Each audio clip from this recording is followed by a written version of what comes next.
தமிழகம் கரூரில் தமிழக வெற்றி கழக கட்சி தலைவர் விஜய் கடந்த 27ஆம் தேதி மேற்கொண்ட தேர்தல் பிரச்சாரத்தில் ஏற்பட்ட கூட்ட நெரிசலில் சிக்கி இதுவரை 41 பேர் பலியாகியுள்ளனர்.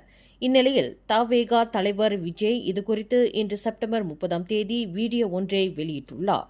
அதில், என் வாழ்க்கையில் இப்படி வலியான சூழ்நிலையை சந்தித்ததில்லை. மனம் முழுக்க வலி மட்டும்தான். இந்த சுற்றுப்பயணத்தில் என்னை மக்கள் பார்க்க வருகிறார்கள். அதற்கு அவர்கள் என் மீது வைத்திருக்கும் அன்பும் பாசமும் மட்டும்தான் காரணம். அதற்கு நான் எப்போதும் கடமைப்பட்டுள்ளேன். அதனால்தான் இந்த சுற்றுப்பயணத்தில் மற்ற விஷயங்களை விட மக்களின் பாதுகாப்பில் எந்த சமரசமும் இருந்துவிடக் கூடாது என்பது என் மனதில் ஆழமாக இருக்கும். அதன் காரணமாகத்தான் அரசியலை எல்லாம் ஒத்திவைத்துவிட்டு மக்களின் பாதுகாப்பை மட்டும் மனதில் வைத்து இடங்களை தேர்வு செய்து காவல்துறையிடம் அனுமதி கேட்கிறோம். ஆனால் நடக்கக்கூடாதது நடந்துவிட்டது. நானும் மனிதன்தானே என்று விஜய் மிக உருக்கமாக விவரித்தார். நடக்கக்கூடாதது நடந்துருச்சு. நானும் மனுஷன் தானே. அந்த நேரத்தில் அத்தனை பேர் பாதிக்கப்பட்டு இருக்கும்போது எப்படி அந்த ஊரை விட்டுட்டு என்னால் கிளம்பி வர முடியும்?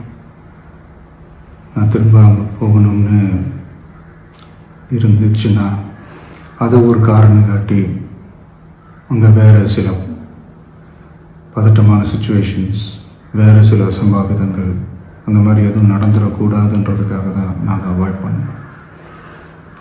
இந்த நேரத்தில் சொந்தங்களை இழந்து தவிக்கிற அத்தனை குடும்பங்களுக்கும் என்னுடைய ஆழ்ந்த இரங்கலை தெரிவிச்சுக்கிறேன். எனக்கு தெரியும், என்ன சொன்னாலும் இது ஈடேயாகாதுன்னு எனக்கு தெரியும். மருத்துவமனையில் சிகிச்சை பெற்று வருபவர்கள் விரைவில் குணமடைந்து வீடு திரும்ப வேண்டும் என வேண்டிக் கொள்கிறேன். கூடிய விரைவில் உங்கள் அனைவரையும் நான் சந்திக்கிறேன். அதேவேளையில் தொண்டர்கள் மீது கை வைக்காதீர்கள், என்ன வேண்டுமானால் கைது செய்யுங்கள் என்று விஜய் அந்த வீடியோவில் மிக உருக்கமாக தெரிவித்துள்ளார். மேலும் செய்திகளை தெரிந்து கொள்ள கீழே இருக்கும் பெல் பட்டனை அழுத்துங்கள். உங்கள் மகிழ்ச்சியை வெளிப்படுத்த லைக் மற்றும் ஷேர் செய்யுங்கள். தொடர்ந்து திசைகளோடு இணைந்திருக்க சப்ஸ்கிரைப் செய்யுங்கள்.